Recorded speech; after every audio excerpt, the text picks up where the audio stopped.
So you did all three types of installation yesterday, or? Yeah, we covered all three types of installation. So we had the GUI installation, console mode, and silent installation as well. So we have a recording for that particular session. So probably you can check out that after Yeah, like. I would. Yeah, okay, I will, but I got only the first recording. I haven't got the second recording. Hopefully, I'll get by today.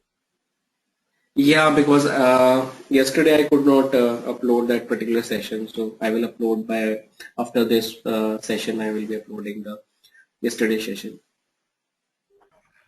So, would you mind if I ask the question about the silent mode of installation after sharing the video? I have some confused about silent mode. Yeah, I yeah, think the video will be shared me. yeah. Okay, thank you, Anush. Sure.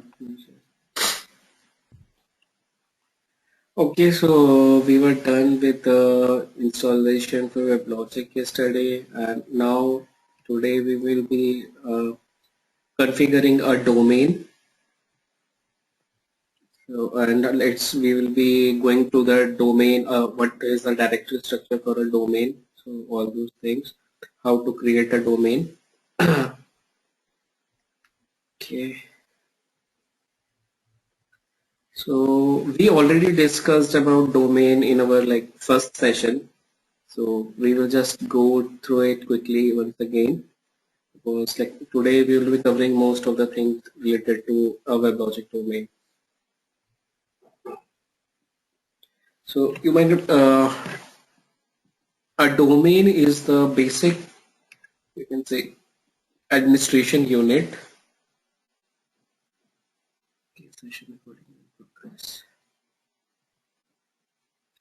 So your domain is your basic admin unit for WebLogic server instances. A domain can consist of one or more WebLogic server instances, one of them being your administration server and rest of them being your managed server. You deploy your code and JDBC JMS resources on your managed server, and admin server is being used for administration purposes for your domain. So you can have any number of domains as per your requirements, responsibilities, or how you want to have your application configuration, or as per the geographical location.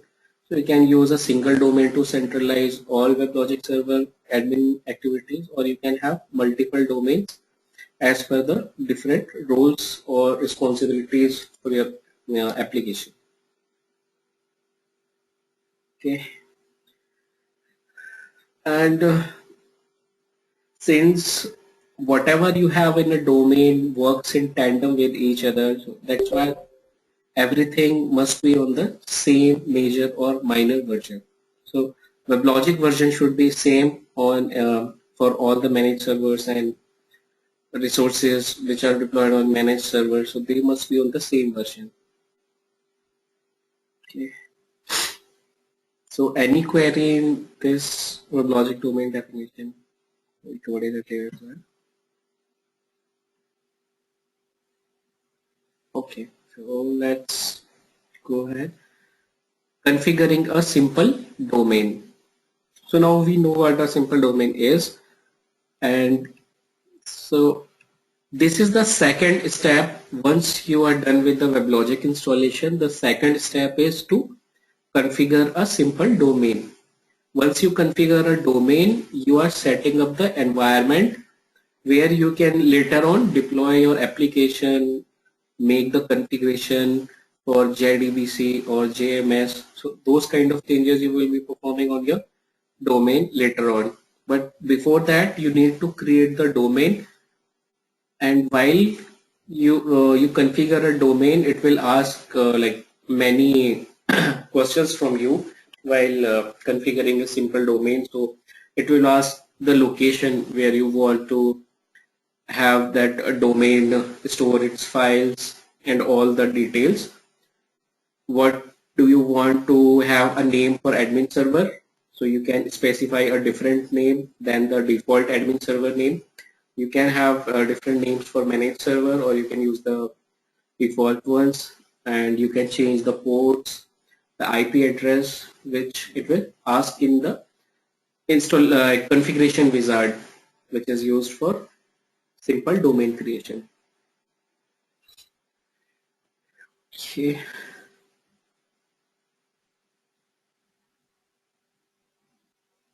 Okay, so we will learn more about admin server later, but yeah, let's first go through the guidelines.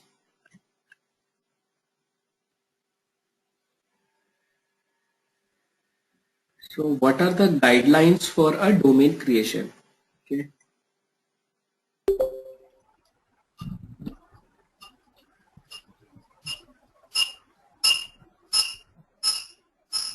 Okay. So the guidelines are there must be exactly only one administration server in domain. Why? Because our one domain is a logical unit. So we want only one single administration server, because the whole sole purpose of that particular domain is like a particular logical function is there. Suppose we have a different domain for transport, we have one for finance. So we only need one admin server which will take care of all the managed servers in the domain. So all kind of configuration you want to make in the domain, there is only one single administration server. So an administration service control only one domain, and the admin server which you create, that will be able to control only the single domain in which it is created. It will not know about any other domain which is present like on the same server or on the different server. So it will not be communicating with those domains. Those domains are logically separate units from our this domain which we are creating. And for production use, it is recommended to not host application logic or resources on admin server. Okay. Why? Because administration server is for administrative tasks. Okay, so you want to create new managed server, you will use admin server. You want to add new JDBC resources, you will use admin server. You want to, whatever you want to like make any configuration change, you will use admin server. So for that particular usage, we have admin server to make any configuration change. If even though we can use it as a managed server as well, we can deploy application files on administration server itself, but that is not recommended because that will overburden your administration server, and in case of any issues due to like application deployment or JDBC resources deployment on your admin server, it is not able to come up, then you will be like not able to manage your uh, physical domain, because you're not able to log in into your admin server. Then how you will manage your domain? So that's why it's recommended to free the admin server from any other task apart from administration. So, and even the admin server doesn't need to run at all times. Yeah, but when we are required to make configuration or deployment changes to a running domain, we need the admin server to be up and running.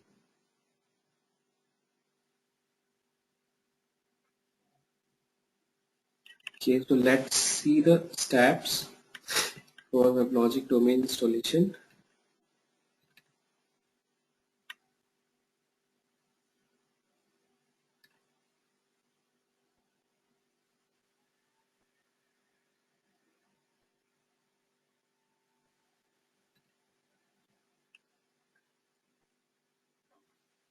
Okay, so for installing uh,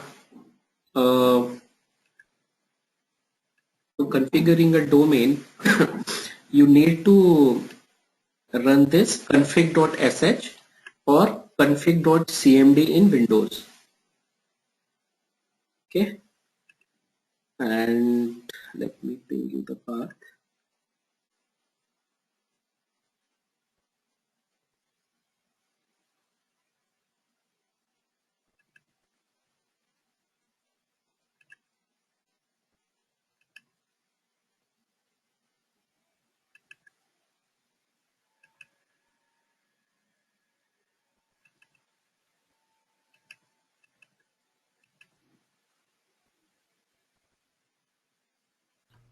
Sonus, Yeah.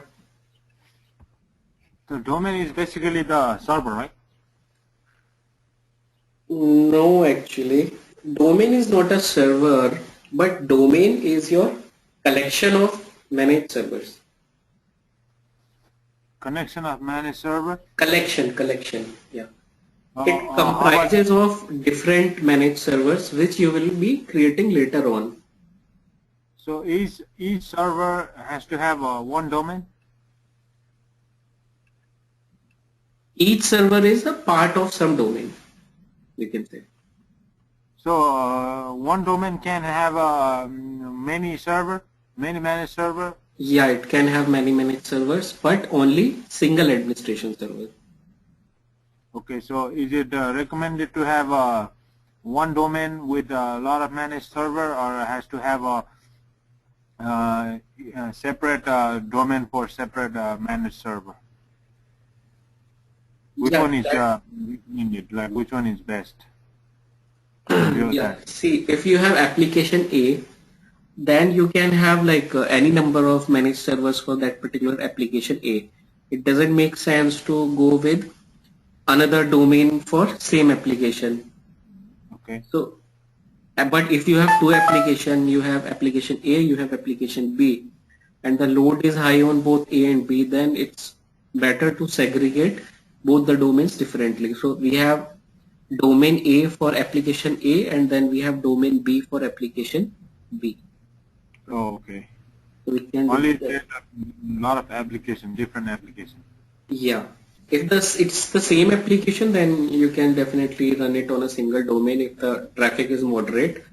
But if like there is huge number of requests coming for a single application, then you can also load balance it using load balancer, and you can have multiple domains for the same application as well in like horizontal clustering basically. Okay. So I was saying having multiple domain would give us advantage on performance, or it would be same even if we have a single domain, or for multiple applications. actually, yeah, if you have single domain, then the performance will be much better in that. And like even like you will not face much issues because all the physical servers in a single domain, they are like collaborating with each other like more closely in a single domain. But if you have like scattered domain for same application, then like definitely there will be some sync up between those domains, which needs to be tackled at load balancer end. So that will increase some overhead. Oh, okay. Because here the requests are coming to this load balancer and it is forwarding to one single domain. And in this the session replication is happening, so the session IDs are for a particular user are in sync on all servers in the domain. But if you create another domain for same application, then you need to configure load balancer accordingly so that the request go to one particular domain only, because if it goes to another domain, that might not have the same session ID. Okay. So this is the domain, the circle you are seeing. It is the logical definition basically. So it is our domain, and domain comprises of admin and managed servers. So like there is you can say no IP or port for a domain, but yeah, domain is like you can say logical thing. So you will not be able to start or stop a domain, yeah, but if you see collectively, you will be able to start and stop only the admin or managed servers.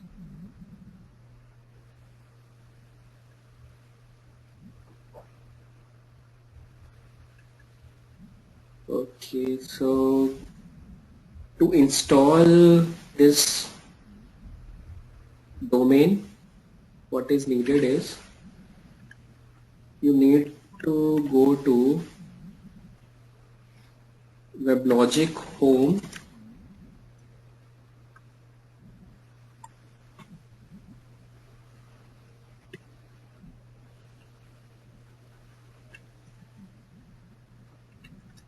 and WL server 10.3, then common, then bin. So here you will find config.sh or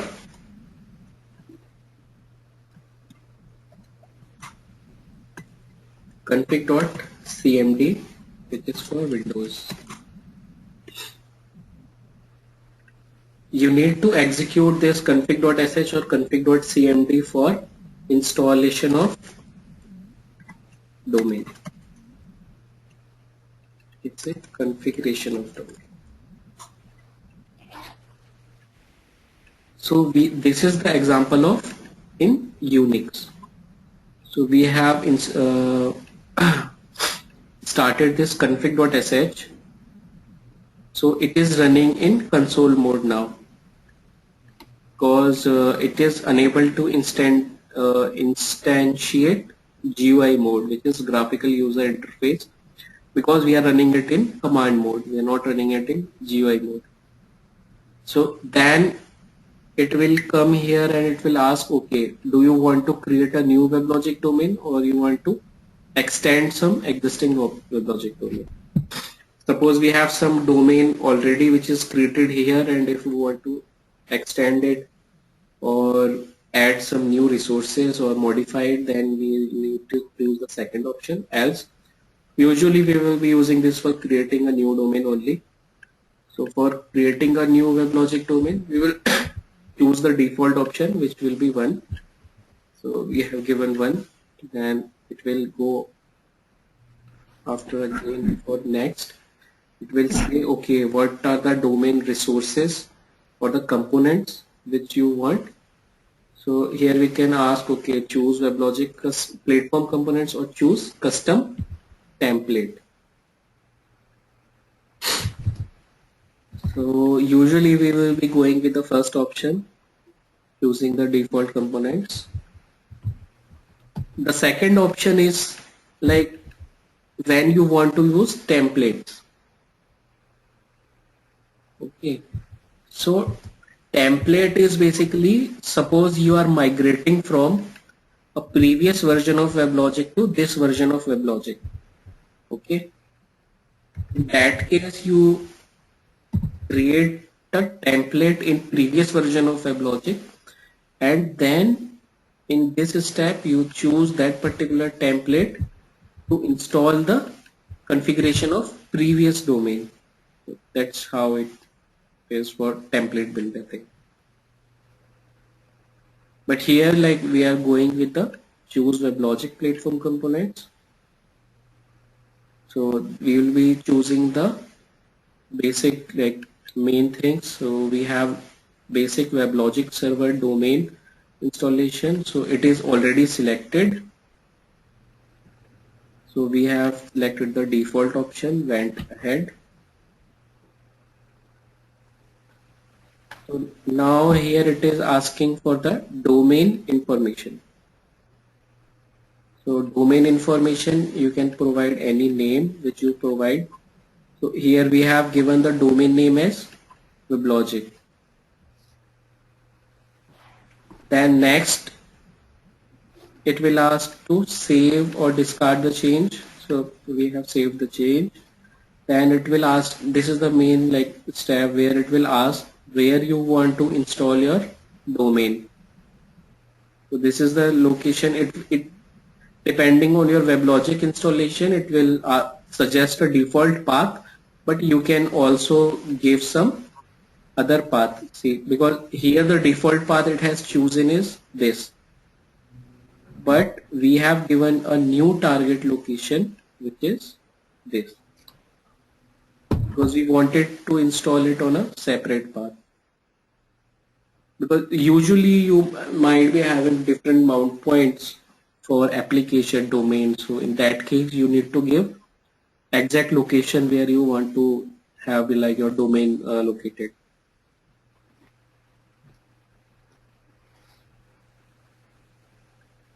So we have given the location for domain. Now it will ask for administration username and password, the username and password which we will be using for login into the Weblogic console. So you just need to provide your username and password. You need to confirm the password, and after that you say OK, confirm. So we have given the user name, user password. So here the username and user password is set. Again, need to confirm the username and password. So we are done with username password. Then here it will ask for enable development or production mode for this domain. So this is a critical step, and you need to choose depending on how you want to have your WebLogic domain set. It can be in development mode or in production mode. As the name implies, if you are creating this environment for your developers, then you need to choose it in development mode. But if you are for test environment or production environment, then you need to go with the production mode. There are certain differences between development mode and production mode. So this mode is basically for developers so that they can quickly test and deploy applications very easily without requiring much effort, and the code is deployed automatically as soon as there are any changes. And even if you make any change on console, it will be immediately reflected in your application. So this is for rapid development purposes, so that developers can quickly test and deploy the latest code without requiring much input. But in production mode, everything is is designed in a such way so that it will ask you for confirmation for every step. Okay, are you sure you want to perform this step? You want to make those changes? So only when you are confirmed, and there will be some additional steps needed, which we will cover later on when we are on the console. So in that in production, that is the for production mode. Because so usually most of the time, 99% times you will be using production mode.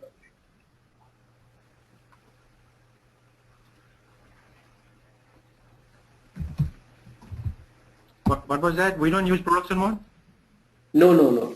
99% times we will be using production mode only. Oh. And only usually developers use this development mode.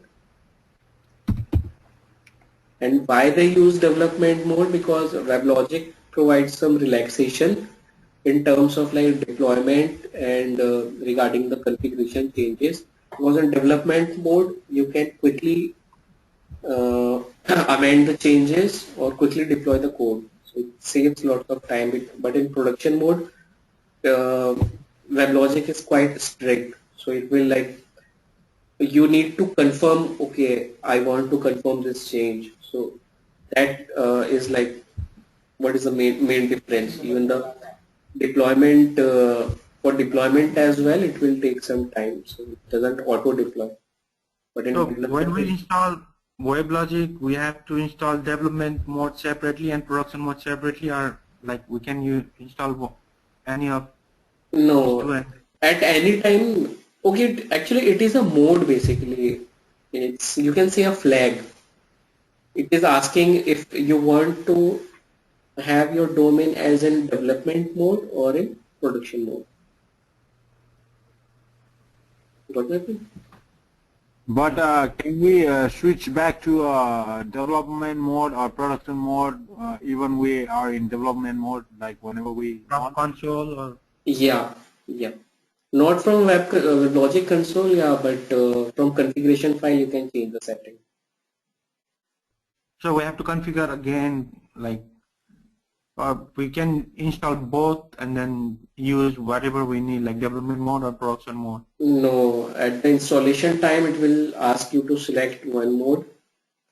Okay, then you can use that particular mode. Suppose if I wanted development mode, then I will select this development mode. I will run it in development mode for some time. But if I later plan to switch on to production mode, then I can go into the configuration file and make the change in mode. Okay. So at that time it will switch to then if I will go into configuration file and change the mode to production mode. So when we restart the WebLogic, it will come into production mode. But at a time it will, yeah. But at a time it will be running in one mode only. Can I put two modes together? You know, just and give the option.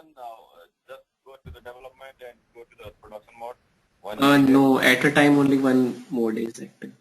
It will be either in development mode or in production mode. But still the configuration is in our machine in there, yes? Yeah, the config. So you can like switch back to development or production as and when you want. But at a time only one thing will remain active. So let's say we install development mode, and to install production mode we have to go to that config.xml file and change it to the production mode. Yeah, right. And then that will not affect the development mode, whatever like application is deployed on the development mode. If we change it to the production mode, that will not affect the development mode. Let's say we have some application deployed on development mode, right? So, but we switch to production mode, the development mode will be still there, or like the production, how it works? Yeah, the restrictions which we have in production mode will apply once we go into the production mode. So like in development mode, what happens was that the application was ready. If you place the application, updated application and application location, it will automatically pick up the ER file. But when you switch into production mode, then you need to manually go into the administration console, then manually update the ER from the WebLogic console. So it will not auto deploy, which it was doing in development mode. So that is a change. So whatever is deployed on development mode, that will remain deployed. Yeah. That will remain deployed, but if you want to make any further change, you need to go from the WebLogic console. Okay. So as a WebLogic admin, like which one is our responsibility to work from development mode or from production mode? Usually you will be working on production mode only. Production mode. Because yeah, like in my career of 5 years, I didn't get any chance on working on this development. I have like we basically choose production mode when we install, right? Yeah. Okay. Yeah, so I'm clear with the development mode. You know, it is for deployment. You know, for jar file, war file, like that. So I'm not still clear about the production mode. You know, what type of things are done in the production mode in real scenario. You know. So.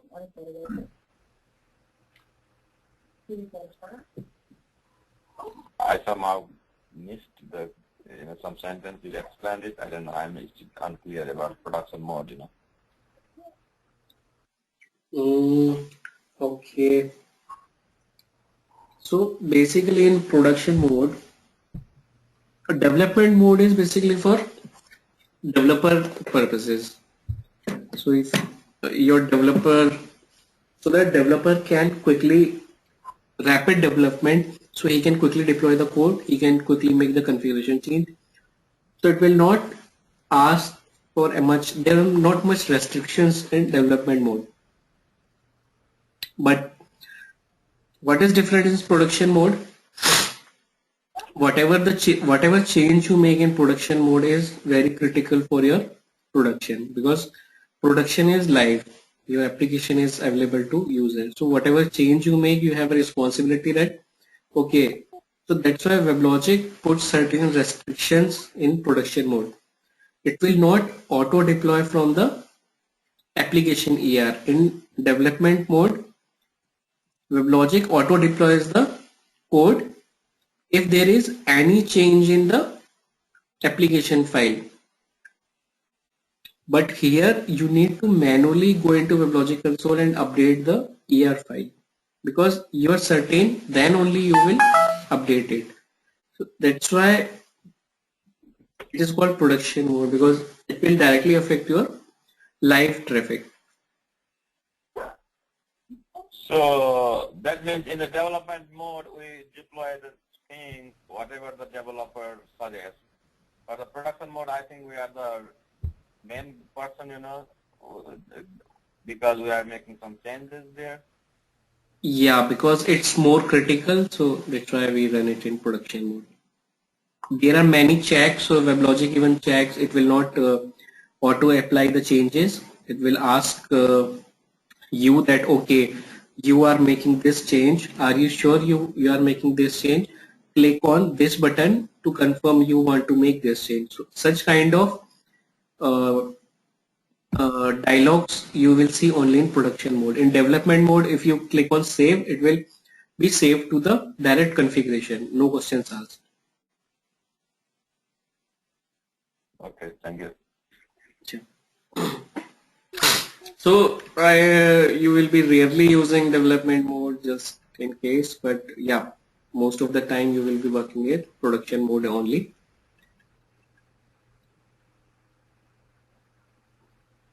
Then in the next step, so here we have selected the production mode. Then it will ask what is the JDK, which JDK you want to use with your domain. So here we have two options, Sun JDK and other JDK. So here we are using Sun JDK. So I have selected one. So for production mode, we use JRocket, right? Yeah. Or That is like an option. Like usually JRocket is preferred for production mode and Sun JDK is preferred for development mode. That is the Oracle recommendation. So that these options, Sun JDK and Sun JRocket comes with default, I don't know, we do not need to do anything here.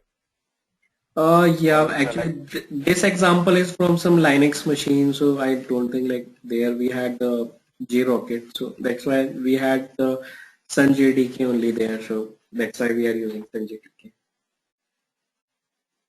Because even though it is recommended that you should use JRocket, but you will not always find like JRocket in your organization. So your organization may support only Sun JDK, so they will ask you to use only Sun JDK and they will not recommend JRocket. So that depends on organization to organization what kind of standard. But yeah, if they ask us that okay which Java we want to use, then definitely Oracle recommends JRocket for Weblogic. JRocket for Weblogic or JRocket for production mode only, Yeah, right. JRocket is recommended for production mode for Weblogic. Okay, production mode, okay. Yeah. Because they trust JRocket more than the Sun JDK. And JRocket is like an Oracle JDK and Sun JDK was by Sun Microsystems. So that's why But they will always okay, prefer their product only. that means Sun JDK also works in the production mode as Yeah, well. yeah, you can use Sun JDK as well, but what Oracle recommends is JRocket. But yeah, you can use vice versa. You can use JRocket for development mode and you can use Sun JDK for production mode. So it's interchangeable as you want. so, what's the difference between JRocket and Sun JDK? Is it faster and a little bit slower? Or what is it like? Like in production mode, like we have to deploy our application. I mean, send our application in production so the user can use, right? So is it that reason we use JRocket because the JRocket is what Java development kit, right?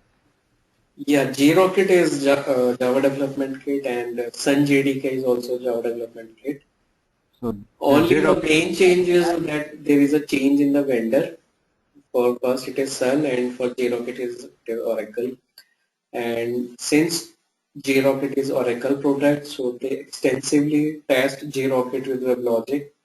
So they as per like Oracle, they recommend JRocket because they have like tested vigorously with the JRocket, and they say that okay, if you for stability purpose, they recommend JRocket because they have like their products are tested with JRocket mainly because that's their product. Okay, so that means the production mode is more critical and they want their own product, I think. So, yeah. Right.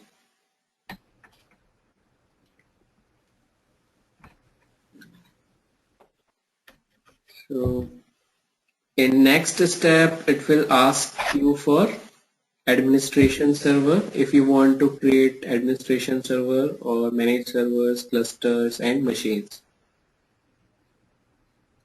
So here we have already provided the credentials for admin server, username and password. So now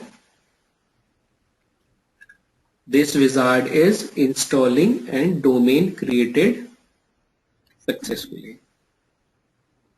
What is RDBMS security store? Yeah, that is basically RDBMS if you want to create some security store, relational database management system. So these will come in JMS part, RDBMS security stores, persistent stores, JMS stores. So these will be covering later.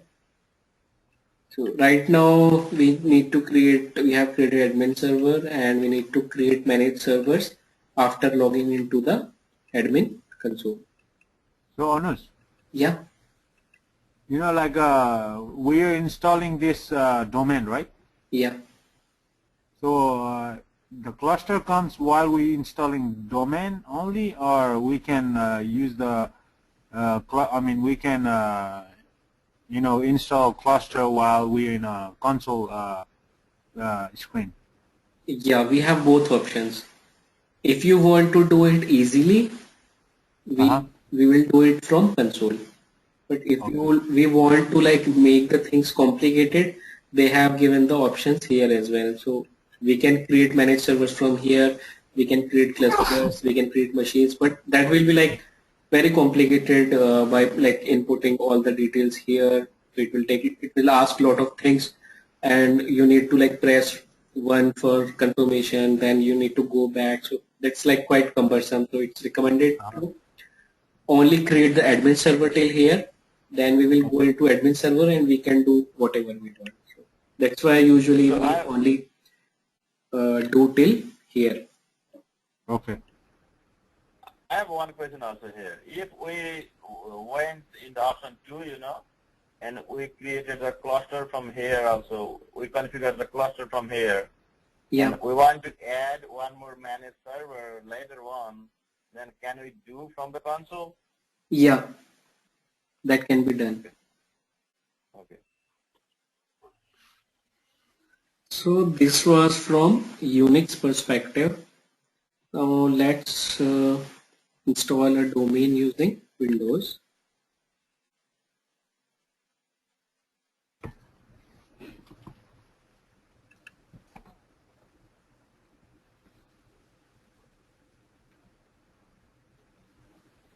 So in Windows, we don't have to give all the paths to do a dot /config.cmd, right? Yeah. We have to give the path too. What are you talking about the path? No idea.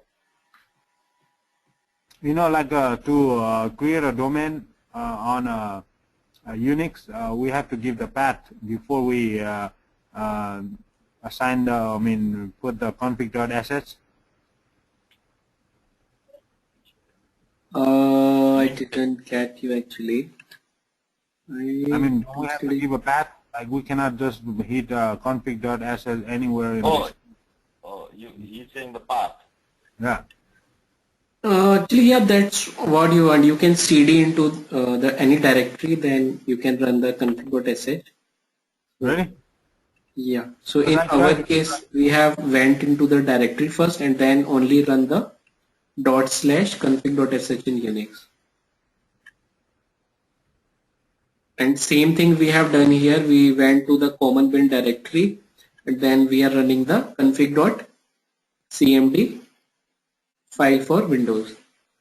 We Because the config. config.cm in the bin, right? That's why you giving this path. Yeah. This is, yeah, we are going, yeah, this is the path where we will find the domain configuration or like script.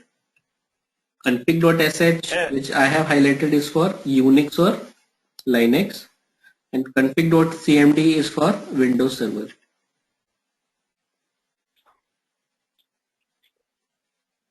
So if I am in Unix, I will run it as like this /config.sh.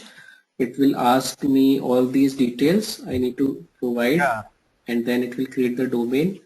Yeah, that's the command now. But my question was like, can we stay in any folder or like home and hit the config.sh and it we can create a domain, or we have to Yeah, give. right. You can run the absolute with the absolute path as well. You can give this path, then this name, and it will run as fine. No issues. But I tried to do it from the home and it says cannot find a file. So Oh, I I have think we'll to, go to the directory first, man. Wow. so I have to go to a absolute path and then I hit the config.sh, then it created. I'm doing right now. Okay, actually you will need to replace this WL home with the original path, like full path. You should be able to do ls-ltr and the path till config.sh. It should work. So in anyway, you have to go to Oracle WLS home and execute that command, not any just opening the terminal and execute that command. No, actually that should work as well because it doesn't have any effect if you are in that directory or some other directory. So it should work. There is no issue. Okay, Anuj, Yeah. I'm in a home directory right now, so I can just hit this command config.sh, then I can create a domain. Yes. Let's try, okay?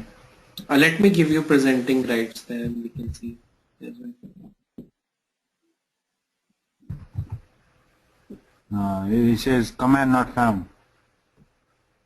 Just a second. Let me give you presenting rights. Is it Vinod or Amit? Yeah, Vinod. Okay.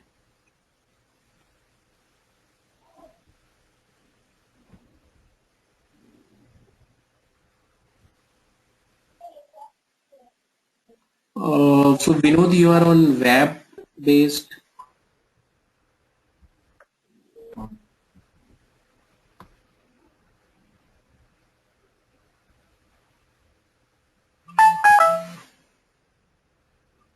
Are you able to share your screen? Yeah, I guess. You want me to share my screen? Yeah, so that we all can see like where you are.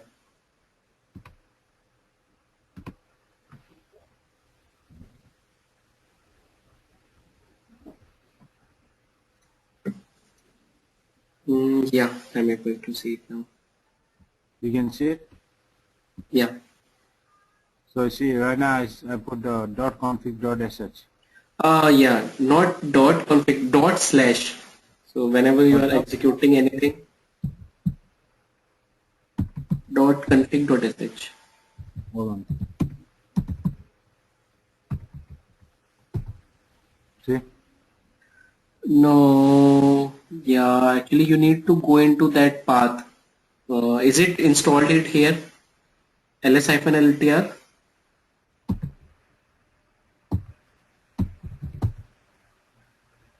See, ls-ltr. yeah.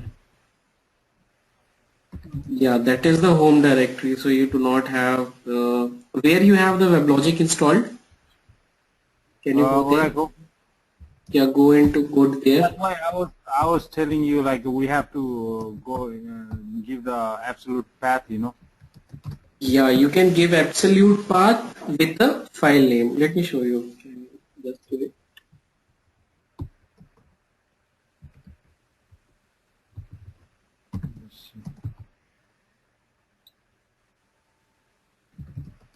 So here you need to go into WL server 12.1. No, no, no, no, no, not this. WL server. No, you need to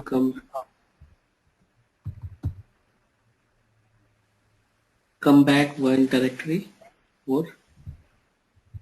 Now go to cd WL server 12.1. Yeah, inside this go to common, then bin.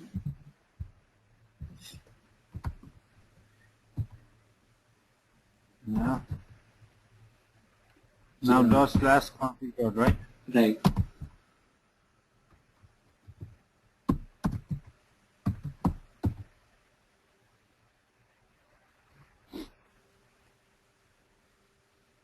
Okay. Yeah. So, It showed me after I give the complete path, right? Absolute path. yeah. So it has Okay. went to the GUI mode because your Linux environment supports the GUI mode. So that's why it is open now. Is it because my console is open? This one? No, basically because it's not because of this, but yeah, it is because your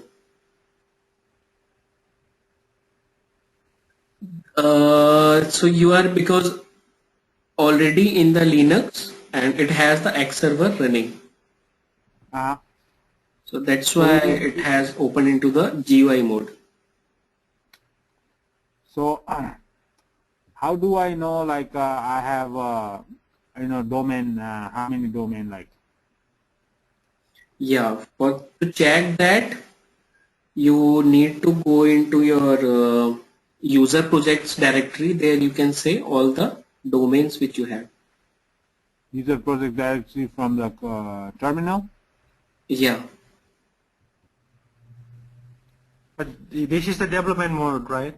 Not the production. yeah, this is the development mode. See, there is a change center dialog is there. Okay, so it is written that configuration editing is enabled. Future changes will automatically be activated. Modify, add or delete items in.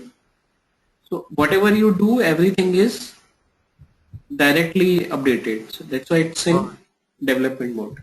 The production mode has that lock and edit button. Yeah, exactly. Because that is the check that it restrains on you from making any changes unknowingly. Uh, So it will ask you, okay, are you sure? You need to lock and edit when you want to make the change. You need to activate the change once you are confirmed that you are done with all the things. okay. So Anuj, Yeah. can you see my screen? Yeah, it is visible. So you said go to user mode, right? So I want to use a project. So you said the user directory. See, here the domains we have, I think you have only single domain which is base domain. Okay. Where do I see a best domain? Go to user projects directory and domains. Go one directory back. Okay. Yeah, so this is the default directory which is created when you like install the domains. So here you have like Oracle middleware, user projects and domains. So whatever domains you will be creating, they will be created under this path only, unless you specify some other path. So if you Okay. do a ls-ltr, you can see that the domain name which is present here.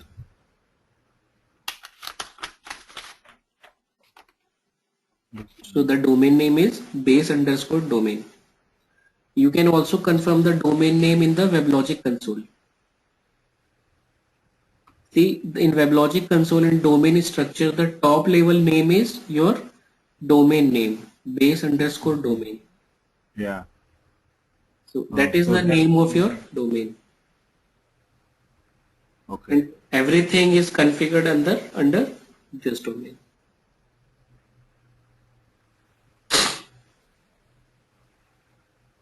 Okay, I got it.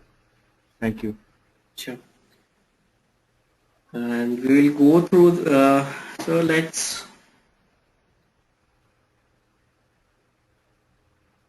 Do you want me? Okay, let me take the presenting rights. Any other queries, Vinod, or we can go ahead with the. No, I'm good now. Sure.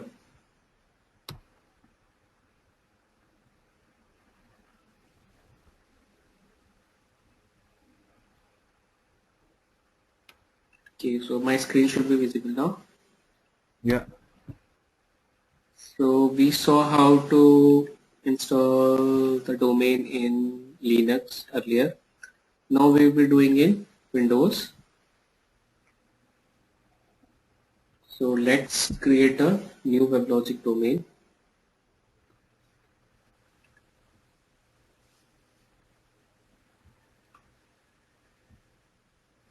So we will use the default option to generate a domain automatically to support the following product.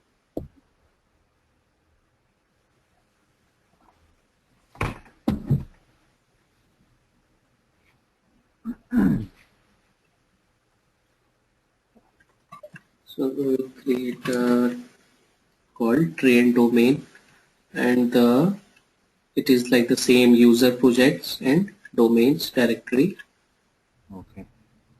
Now it is asking for administration username and password, which will be used for administration server. Okay. So it is the password for password for the like console that when we first run the Restart. console. Yeah, right. Exactly. The password it's asking or the password for the computer. No, not the password for computer, but for the WebLogic. When you restart the admin server or manage server, or when you log into the admin server, you need to input this username and password. This is the default administrator which you need to create. Then you can create multiple users later on after logging in into the console.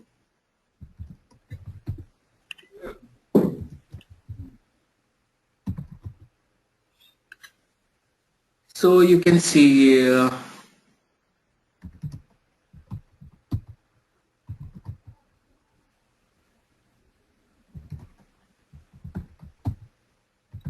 and here we are in the our selection criteria for development mode or production mode. So for development mode, we can see that Sun JDK is already selected. And if we go into production mode, JRocket is already selected. Because even in the description also says that WebLogic JRocket JDK is recommended for better runtime performance and management. And development mode, Sun JDK is recommended for better startup performance during iterative development. Because in development mode, you want to test your changes or any configuration change, your ER files. You want to test everything very fast because development is rapid. But in production, you have already the tested and certified code from the developers, which needs to run for longer time. So if you deploy an ER file today, it will run for like another 1 month or 2 months until a new code arrives. So that's why in production mode is for more stability. So we need performance and good runtime performance. So we will go with the production mode. With the JRocket, JDK is already selected. And next, it is asking if we want to modify the administrator settings, or we want to use manage servers, cluster machines, or if we want to store any security store. So we will just make some changes for admin server. See what we can do here. Admin server, all local addresses and this is the port 7001. You can enable SSL for HTTPS port. So for learning purpose, let's enable SSL as well. Or local address, in that you can either give local host or you can give your local IP as well. Oh, I see now. Mm-hmm.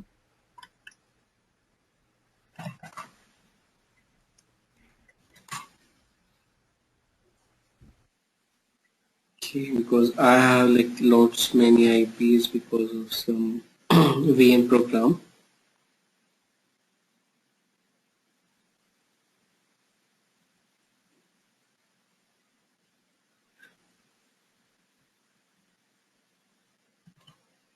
So we will usually change it for all local addresses. Okay, then next. So leave it local address or put IP address? You can give an IP address as well, or you can even input your some other IP as well, whatever you want. Like what IP you have on that particular server. So if we say all local addresses, then all the interfaces which we have for this particular server, because you might have multiple IP addresses coming in onto the same server. That can happen. So it will listen to, It's better to leave all local address, right? yeah. Yeah, this is for our computer, but in real scenario, we have to give their IP addresses. Yeah, but if you don't give any IP address, it will take the default one for your host where you are installing.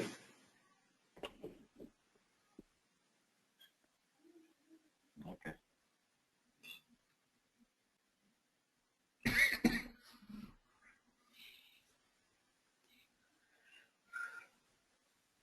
Okay, so it's creating our domain now.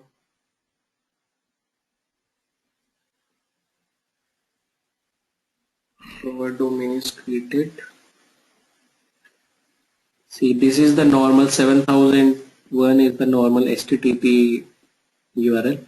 For secure HTTPS URL, we have 7002 port. Okay, let's see. It is asking to if we want to start the admin server. So right now we are not starting the admin server. We will manually start the admin server. So we will click done. So we are done with the configuration wizard and our domain is successfully installed now. Now we will go and restart our managed server. So sorry, admin server. So we will go to our domain where we have installed it. So our domain is in user projects.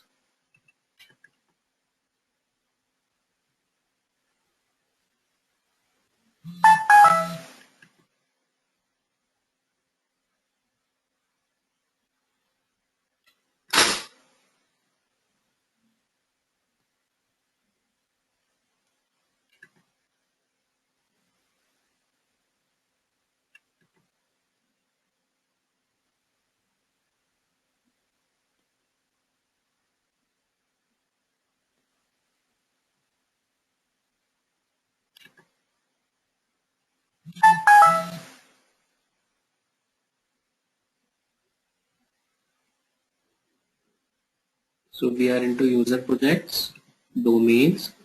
We created the train domain. So this is the directory structure for a domain.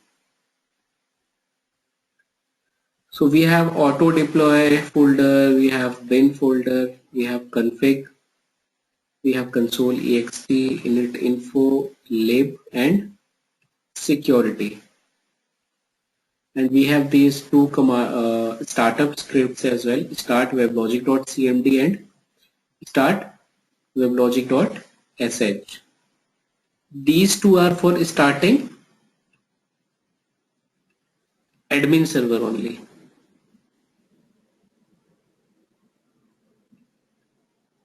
And when you run any of these commands, it will go into this bin directory where we have like all the binary files.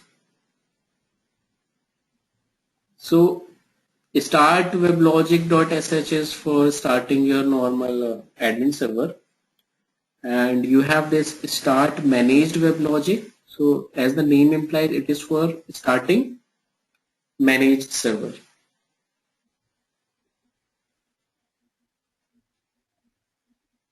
And similarly for stopping admin server, we have stop weblogic.sh, and for stopping managed server, we have stop managed weblogic.sh.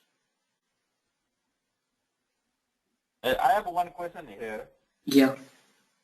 So if we run the command start WebLogic server, the admin server is started. It starts, yes? Yeah. So if we want to stop the admin server, then we have to open the new Win terminal again, or we have to, because once the admin server runs, then we cannot have the command prompt activated yet. Yeah, you will need to. Yeah, you need to open the new terminal window to stop, or you can do one more thing, like in the window where it is running, if you see press Ctrl C, then it will terminate the existing execution, so it will automatically stop the WebLogic. Okay. In a window, when we see the Control C, it says, will you want to stop the server by force? Yes or no, like that? Yeah, it will. I'm not sure, but yeah, it will stop the WebLogic like admin server. Okay, let me show you. Yeah. So this So is the. if we stop by force, then does that matter for security things, or we have to stop in the good process, through the good way? Yeah, it's like always recommended to stop like gracefully, but during issues or you might face some circumstances you go out of memory, or if your JVM is in hang state, then you like need to manually force close the WebLogic server in that scenario. So we will now try to start our WebLogic admin server.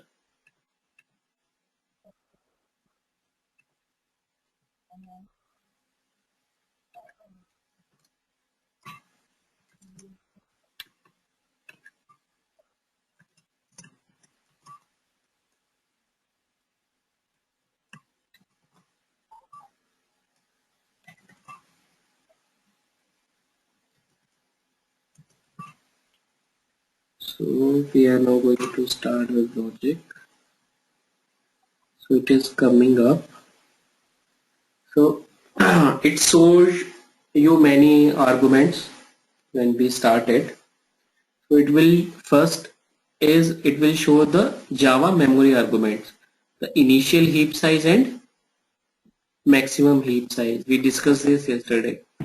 So it is starting with 512 memory and stopping, like the maximum memory is also 512. And you can see the start mode as well. So here it is production mode. That's a default argument, right?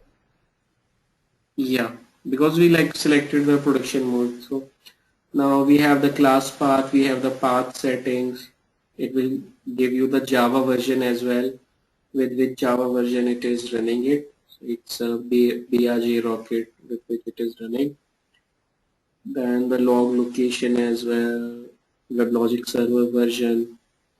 Now it is asking for username. So we need to provide username and the password.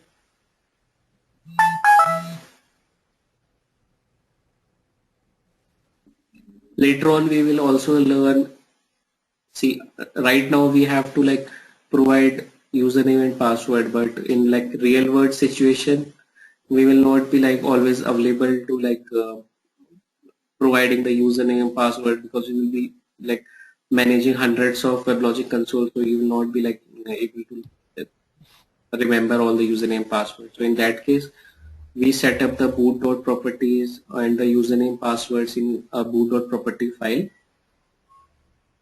so that we don't have to like manually provide the username and password. So does that mean that we have to like like provide that the username and passport in boot.properties for each WebLogic server, so we don't have to put the password and username for each server while we restart the WebLogic every time? Yeah, for each server actually you will need to update into its directory, for each server directory. So only one time for each server.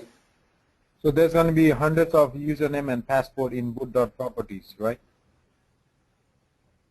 Not hundreds of users of passwords, but like you can use the same boot properties on all the servers, because like they will be having the same credentials.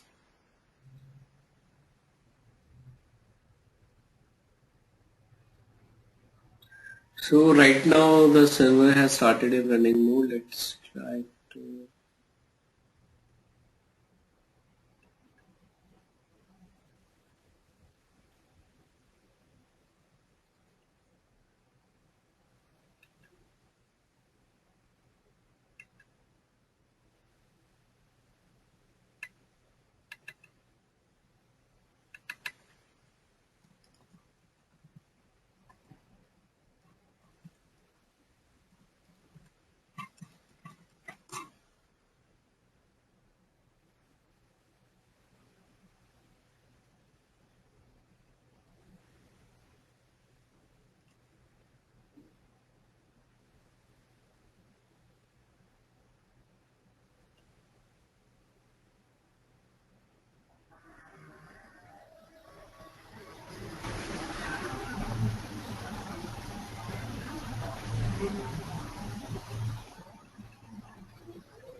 Okay, so here we have the console.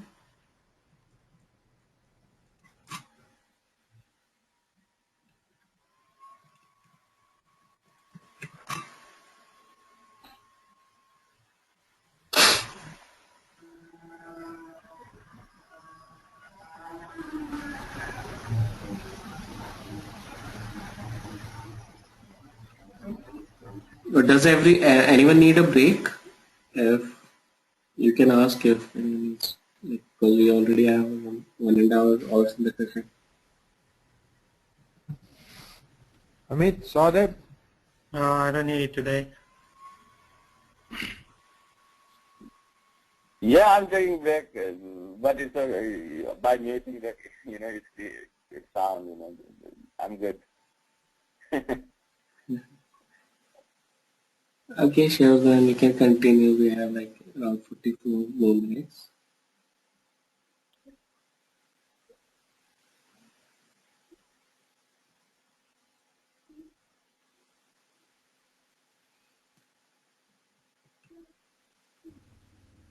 Okay, so you can see that now we are in the domain, and see, since we are in production mode, we are seeing these lock and edit options. So if you want to make any change now, you need to click on lock and edit, and then you can make any change. So Anuj, Yeah. the only difference between production mode and the development mode on the console we only see is the lock and edit screen, right? I mean, portion. Yeah, that is one of the difference. So right now I have my console don't have lock and edit. So do you think I can switch to a production mode right now? Yes.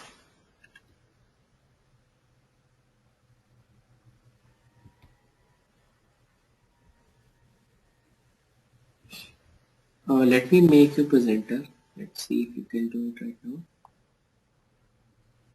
It was Vinod, Amit. right? Amit, Oh, yeah. sure. Do you have it?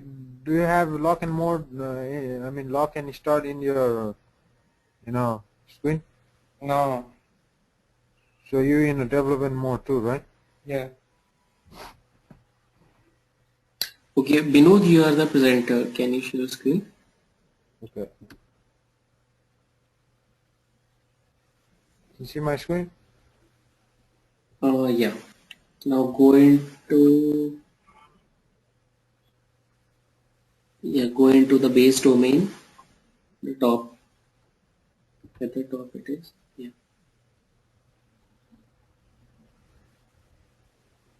Yeah. Now click on this production mode button. Production. What is it? It's just below the pointer. Come down. That below the enable administration. Yeah. Right. Okay. So here you have the administration mode. Now click on Now, the save button. do I have to enable the administration port? No, that's nothing there. Just the production mode, right? Yeah.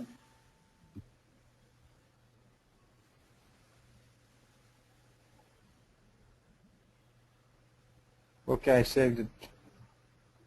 Yeah. Now you need to restart your managed servers and whole domain. So you need to restart admin server. Yeah, because it is also saying that all changes have been activated. However, 7 items must be restarted. So those 7 items are your managed servers and admin server. So once you start those, you will see lock and edit. So restart means like, how do I restart? Log out and then log in back? Yeah. So do you want me to Not exactly. You will need to like go into the from where you started at the same location. From there you can stop. terminal? Yeah.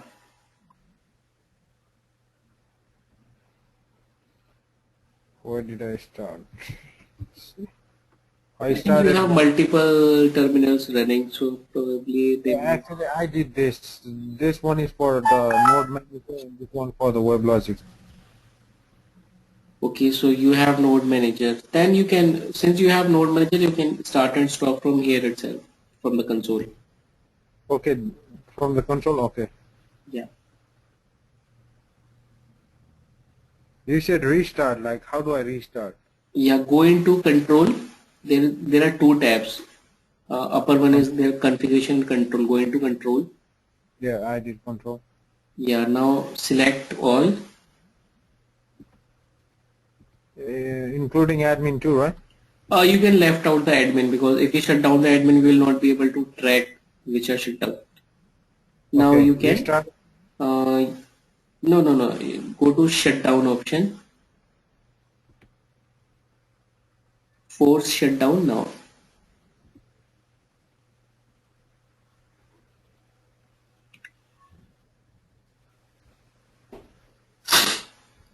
And okay, so you can refresh the status now.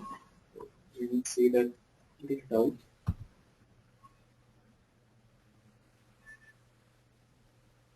Okay, so all are shut down, right?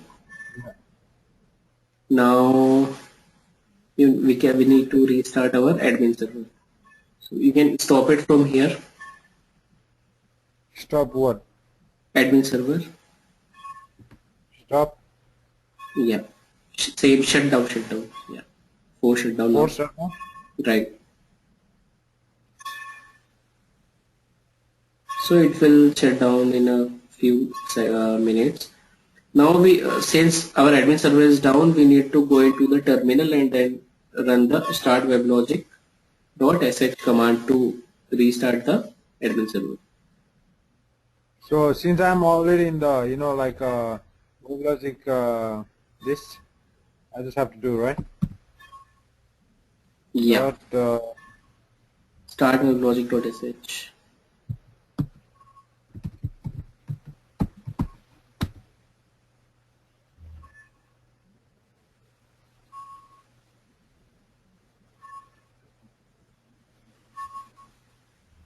You told me to shut down the other managed server before the admin server, Right.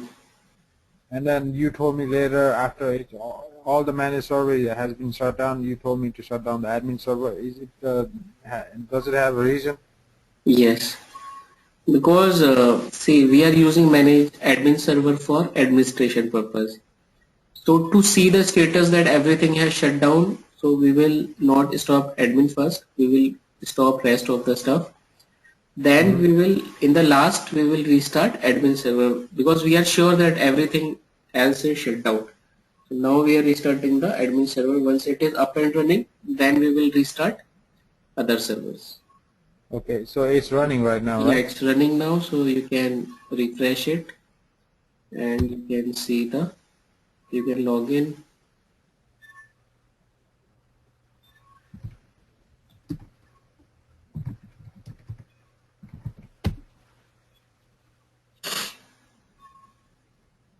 Yeah, you need to just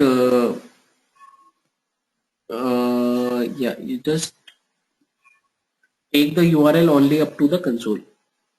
It is showing the old page. Yes.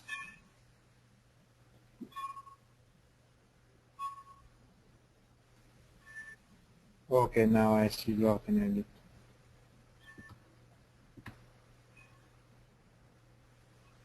Now I can start all this too, right? Yeah, now you can start others as What? well. No, yeah, we need to go into the control tab. For Yeah. configuration, we have different tab, and for control option, we have different tab, and for you will see later on that we have another tab for monitoring as well. So this is the thing you're talking, right? In production mode, every time it asks us, Yeah, because in the development mode, it didn't ask me; it just started everything, yeah, because that is for rapid deployment. So Mm-hmm. there So, it is for like faster working. There you can work very fast. And that is for usually developers so that we can quickly test the code. So those are the like features provided for developers to make their life easy. so, right now I have to start the node manager to start all the so server managed server.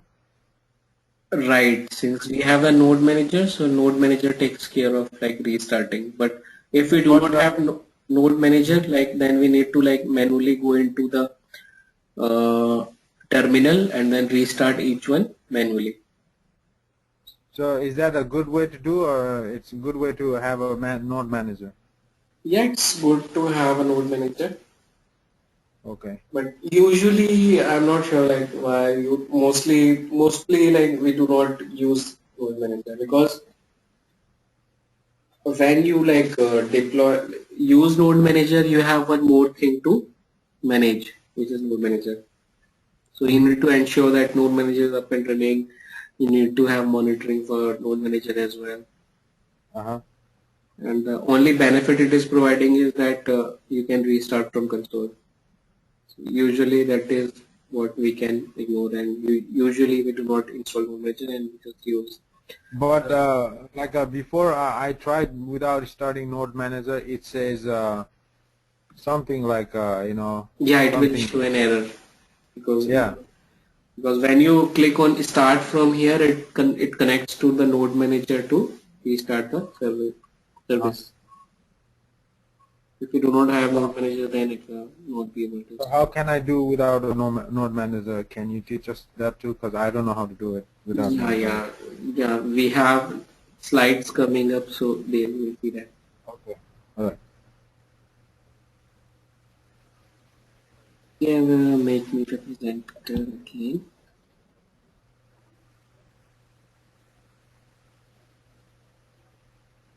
It's taking a long time, like a 2 minutes, 2 minutes. Is it because this machine need tuning or some kind of like a performance task so it can be fast?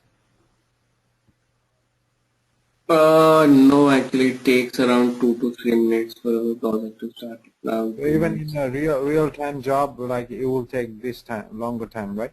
Yeah, because at that time you will have application code as well. You will have JDBC, so it will connect to database, then create connection pools, then deploy application. So as like you deploy more resources on the managed server, the startup type increases. Okay. So actually, even I have faced the problem with even in my one of project because we had around 100 application deployed on one single server. That used to take around like 20 to 30 minutes of startup time. So like once we restart, we need to like monitor that for 20 to 30 minutes, Uh-huh. like which was the time it takes to start. So once it is start, it will be and once it starts, and later, like if there is lag or slag, does that has to relate with the like a tuning of the machine, or what is it like? Yeah, definitely the tuning and the number of resources which you have on managed server. So that at that time you will need to see the log and find out like where the main time it is taking. Because in logs Oh, it will say that okay, now I am making connection to this or I am taking more time. So you will be able to see from the logs where the most of the time it is taking. At that time you need to find out the most time consuming task and try to like take steps to try to reduce that. okay. Yeah, yeah. I'm really interested in learning to how to do that. Yeah, that will actually come by experience only because sometimes you will see, okay, this is taking more time due to DB connectivity, then you need to check with your DB persons and then you need to work with your system administrators that why my connection is taking more time to connect to DB. So they will suggest some parameters or they will troubleshoot the connection between your WebLogic server and DB server. So sometimes, Okay. yeah. So you see my screen, right? No, actually, right now I'm the presenter. Oh, okay, okay, Do okay. you want to show anything? No, I was gonna ask you one more question. Yeah, you are the Like presenter now. for every server, do we need to have a different listen port, or it can be same listen port? Okay, I have make you the presenter. You can share. You share your screen.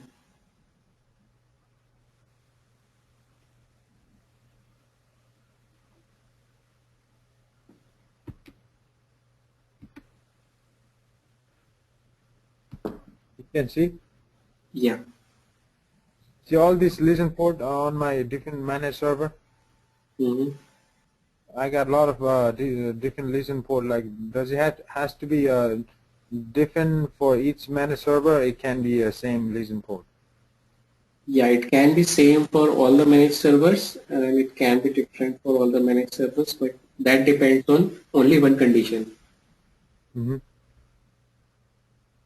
What is it? On one physical server, Uh-huh. or one machine, you can say, there will be only one unique port. Okay, but here, as you can see, we have machine 1, we have machine 2, we have machine 3, we have machine 4.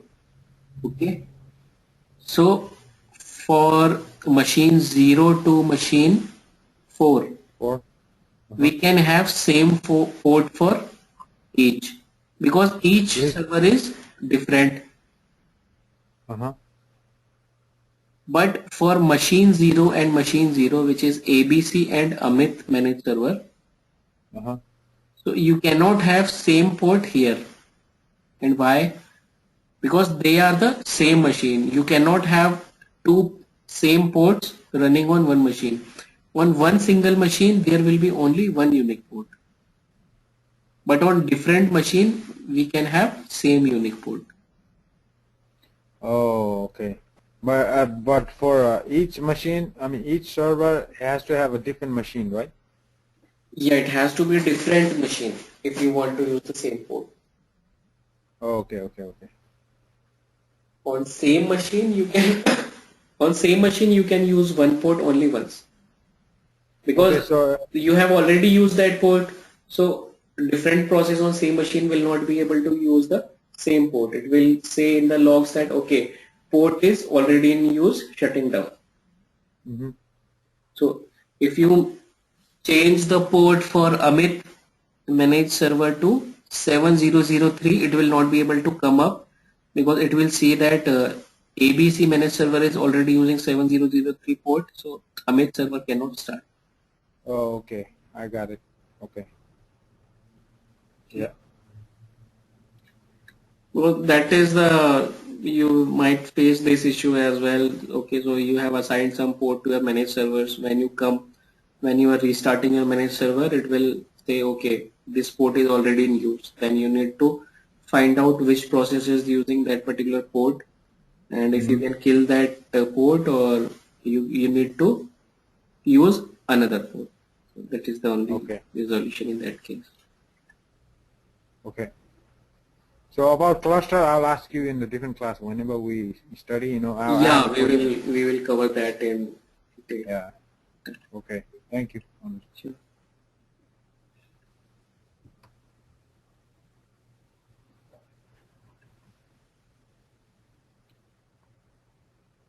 Okay, so where we were we? So we were in the domain. We can go to domain and we can monitor the domain. So we have, as of now, only we have admin server in our domain.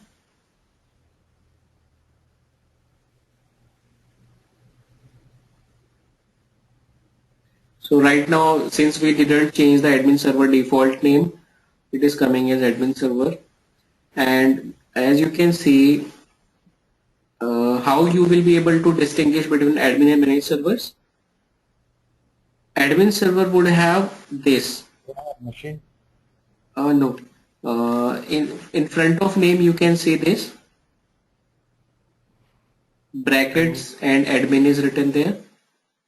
So Okay. that is because it is the admin server. For managed servers you will not see this. So that's how you can identify any admin server. Even if someone has modified the name of admin server, so here I could have written Anuj server or ABC server. In that case, the only thing how I can identify it is written admin there in the console. But how come admin server don't have a machine assigned? Yeah, because we have not yet created any machine or node manager. So we can assign it later on, or even if you want. So that is an optional component because we have not installed node manager for this. Oh, okay. If we want to use node manager, we will need to have create a machine, then configure node manager. That's how it's done. Here are the control option for shutdown and start. Okay, let's quickly see what we have for domain. This is how we configured a simple domain. We checked the Linux process as well and Windows process as well to configure a simple domain. Anuj, And yeah, I don't know why I'm seeing Weblogic training techpro.com in my screen on top of the like slides. I don't know why. not sure why. Let me reshare I the don't know if screen. it's only for me. Are you guys seeing that too? I mean, No. no? You guys are able to see the presentation? Yes. Yes. For me, like I can see presentation, but on top of it, there's a WebLogic Training Tech Pro Organizer, Anu's Tech Expert. On top of it, there's a. Okay. It's just hard to read the presentation slide right now. Close gonna millenter. Hi. I think you are still in presenter. No. She already stopped my. Let's me do one thing quickly. I can make you presenter. Let me make me again presenter. Go to meeting. Show my screen. Are you able to see the now? No, yeah, I can see now. Yeah. Thank you. Sure.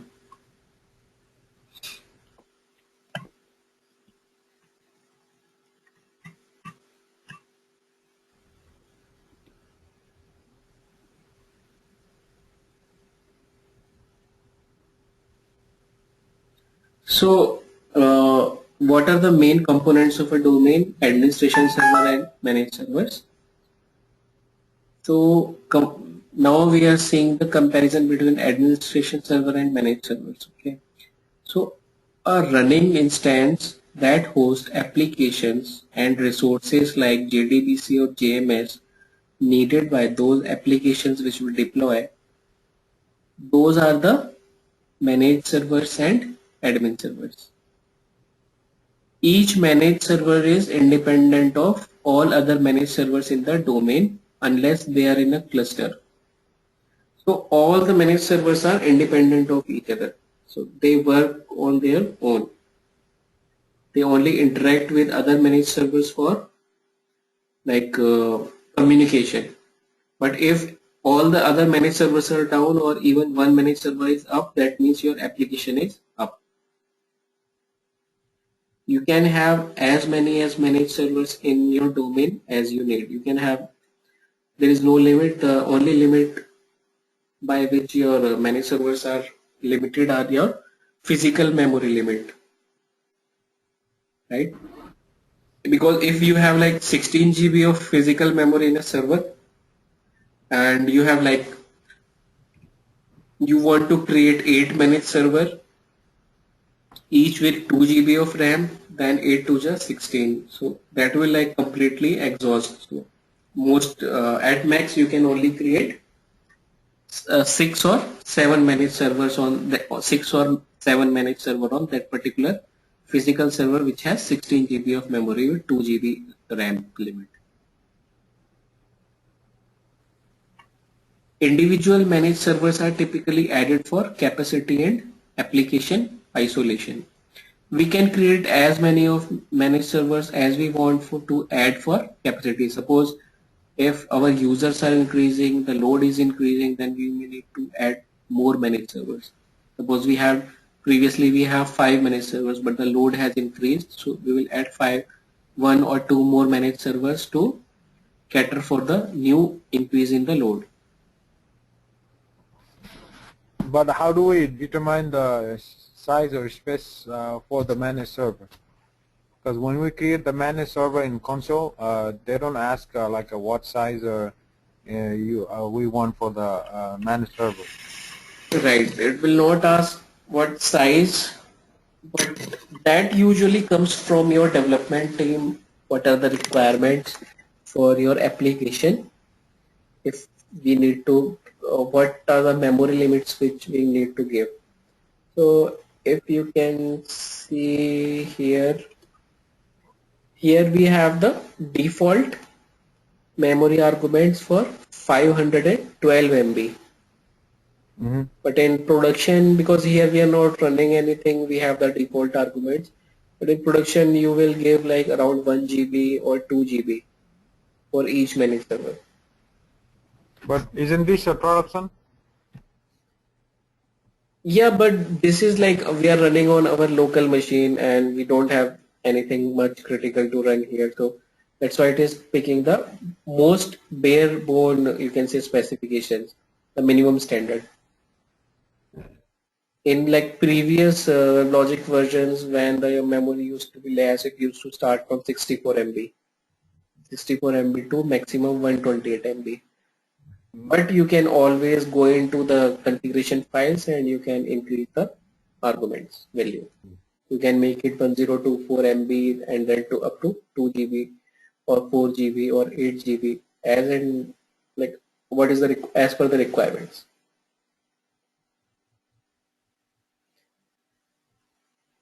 And you will come to know like when you start working, so you will see that okay, my application is giving me out of memory errors. So if it is giving me frequently out of memory errors, then I will understand that okay, my application is giving me frequently, very frequently out of memory errors. That means memory is less and I need to increase more memory. I need to add more memory to my managed server, and then I will go and update my configuration file with more memory. That's how like this memory argument thing works. So you said, you know, to increase, like you told us yesterday, it will be in where is it? Yeah, it is in com.env.sh as well. And there is one more directory in your domain. Let's see. What is it? Domain registry? Uh, no, actually, that was the like information template. In your domain, you need to go into your domain, then the Domain from bin directory, and there is one file for set domain env.sh. Give me 1 second. Domain, this domain.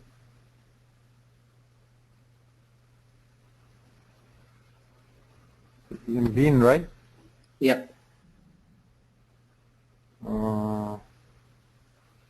I didn't see it. This is the file you can see in my here Weblogic home, then common Oh, and com Bean. env.sh. Excuse me, how long we have class left now? We have around 15 more minutes. 15 more minutes? Yeah. You said Weblogic Home is it in Oracle? Yeah, Oracle middleware, then Weblogic server 12.1, then common, then bin. And Bean. Yeah.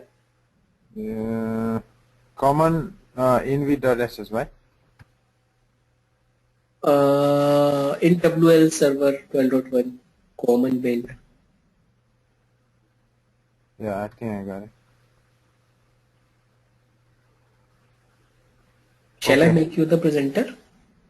No, no, I'm good. I think I found it. This will help Saadeb too. No, he wasn't here. It's in the U limit, right? ulimit is different argument.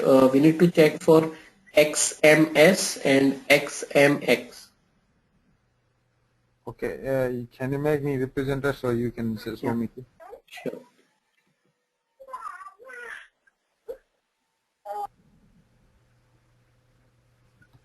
Okay, you are the presenter now. Okay, you can see, right? Yeah. Okay, I'm in common env.asset. So where can you see that? Yeah, go somewhat up. Up. Okay, so That's the here you have the U limit. And see, I told you in a new, yeah, come down more.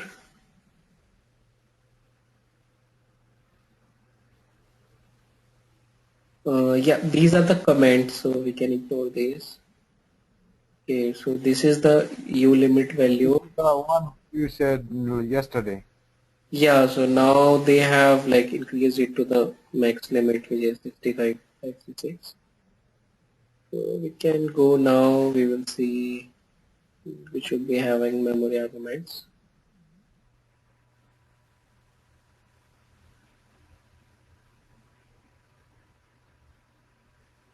Okay, come down a little bit. Is this the one? Yeah, this is the one. So we have to edit this memory. Usually we do not add it here, and there is a reason because this is common for all the domains. So if you change it here, it will change Uh-huh. for all the domains. Okay. But usually we don't want to do that. We want to change only for our domain. Usually that is the case. That will be the case. Uh-huh. So go to your domain, close this one.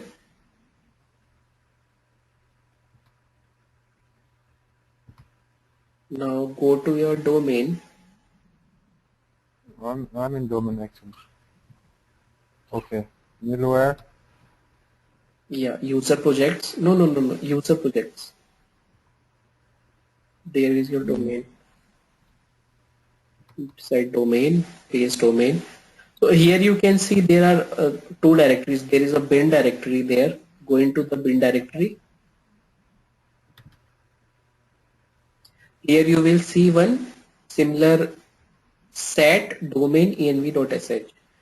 So this is why we are, even the, as the name suggests, setting domain environment. Oh, for that domain. Okay.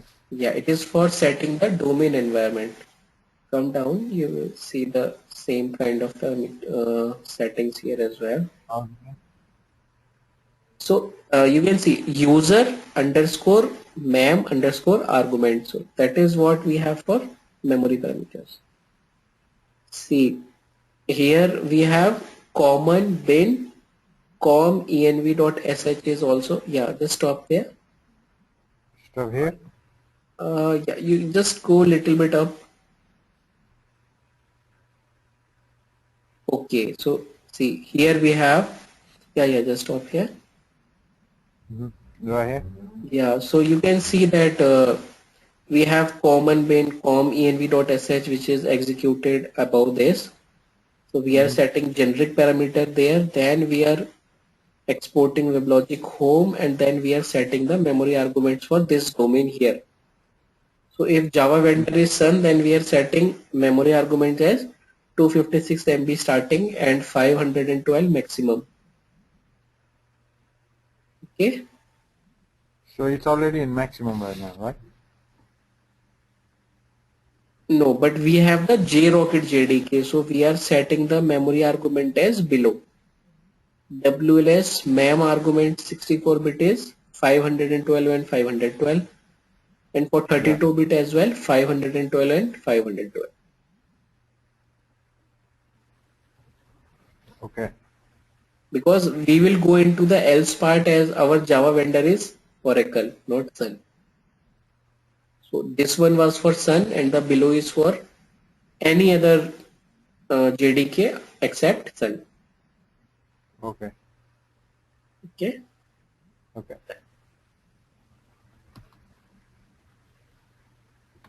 So this All is right. where we define the memory argument. So if you want to like make any change, you need to go there and make the necessary change in that XMS or XMX value. So you can increase it to 1024 or you can make it 256 even. You can make it started from 64 MB even. That is up to you how you want to start it.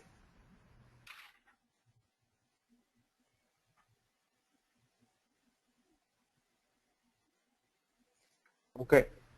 Thank you. Okay. Sure. Okay.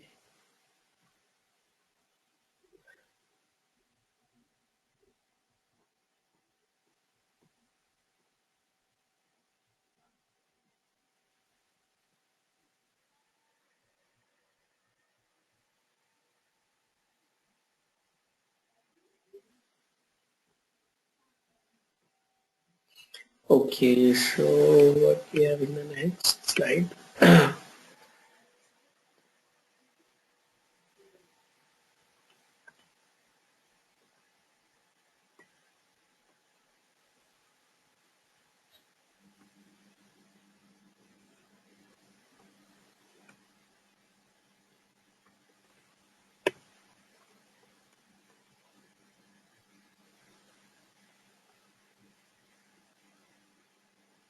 So admin server to manage server interaction we will discuss tomorrow because like it's quite important as well. like how admin server connects to managed server and how managed server interacts with admin server, how they remain in sync, how the code is copied from admin server to managed server. So these things we will discuss in more details tomorrow, as we are running short of time. And we will also see how to use administration console.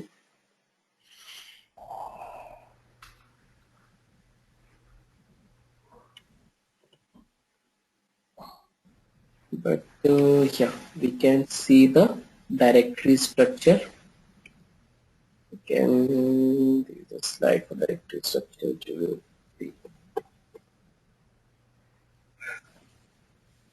So this is the content of WebLogic server domain structure.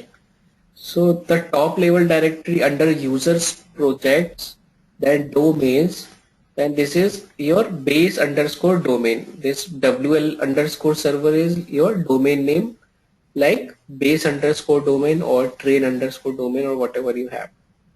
Okay. So where you will find the start and stop scripts, they will be inside the bin directory. So we will have start weblogic.sh, start manage weblogic.sh, stop weblogic.sh, stop manage weblogic.sh. Those scripts will be present inside the bin directory. We will have set domain env.sh as well here. Why use set domain env.sh? To set domain environment configuration, we need to update set domain env.sh. Then we have this config directory, which contains all the configuration, whatever configuration you do in WebLogic console, that is reflected in root configuration config directory. So here you will have configuration for JDBC, you will have configuration files for JMS, you will have configuration files for node manager, you will have configuration files for security. Those kind of all this configuration related files will be present inside the config directory.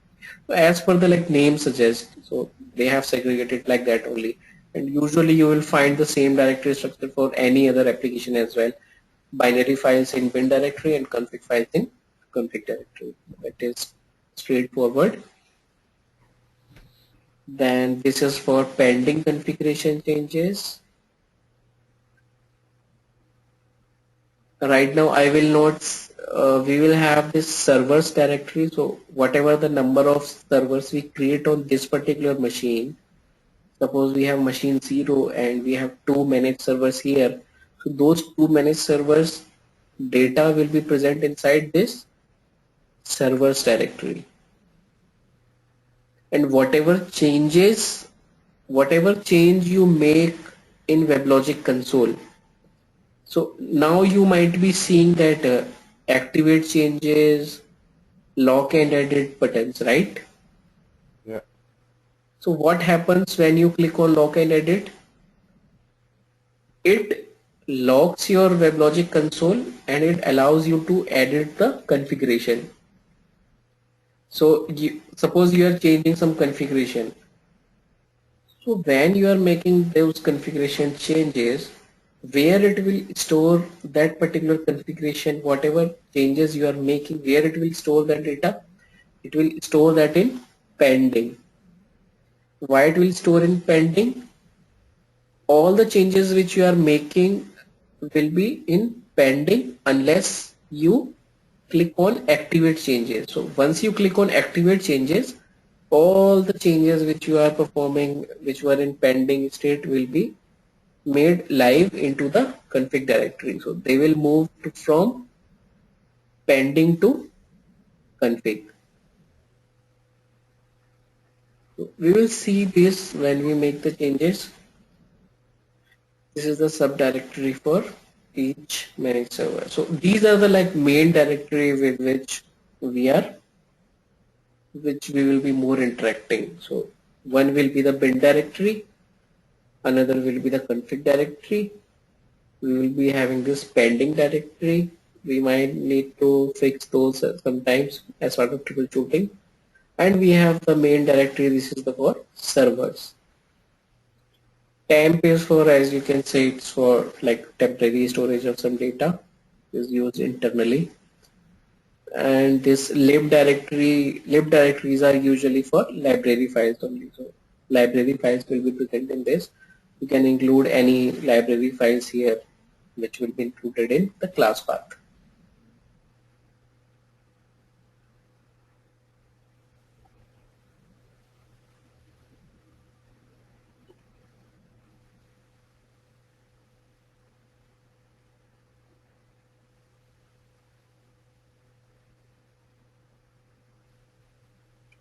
Okay, so this is like how we have completed the domain configuration. We understand the WebLogic domains now. We created admin server, managed servers we will be creating later on. We created and configured the domains. We discussed the domain directory structure. We also saw some of the configuration files, how to restart managed server or admin server. Managed servers and admin server interaction we will be discussing tomorrow, and how like closely admin and managed servers communicate with each other, how to restart managed servers, how you can configure managed servers, how to configure its listen address and all. So these all details we will be discussing tomorrow for managed servers. Anuj, Yeah. I won't be able to come tomorrow, so I'll be joining on Friday. Yeah, we will be available on tomorrow. If you can join tomorrow and Friday as well. Okay, I can join tomorrow, and Friday I can join. Okay, so tomorrow you will not be available. Yeah, tomorrow I have work, so but Friday for sure I can join. So whatever you gonna teach us tomorrow, I'm gonna have to study again. You know, from my, Uh, I don't yeah, know. we will be having a recording for that session, so probably you can go through the session, and Okay, whatever questions you have, so I will be glad to answer any questions which you might have. okay, all right. Okay. Okay, guys. So I will be uploading today's session and yesterday's session. So we'll share that with you, and we will also upload this slide as well, so you can go through the slides as well. Okay, thank you. Okay, so if anyone don't have any further questions, we can close for today, and we'll meet again tomorrow at the same time. Anuj, Yeah, can I like hear your like sound like while I from my phone, right? yeah. Even I don't log in my computer, I would be able to hear whatever you guys are talking about. Okay, that sounds good, huh? Yeah, that should work. So what the same number I have to dial, the 4 or something? Yeah, it Four will be five. the same number. Yeah, it I will think be the there's a same. Go Meeting app too, right? You can download the app on phone. Yeah, that would work as well. Okay, I think I'll do that because I'm going to be at work, but I would like to listen what you guys like talk. Yeah, sure. And even you can, if you have any queries, you can post in the chat, so we will answer it on the All right. meet itself. And in the app, I guess you will be able to see the slides as well. So you will have all the audio and visual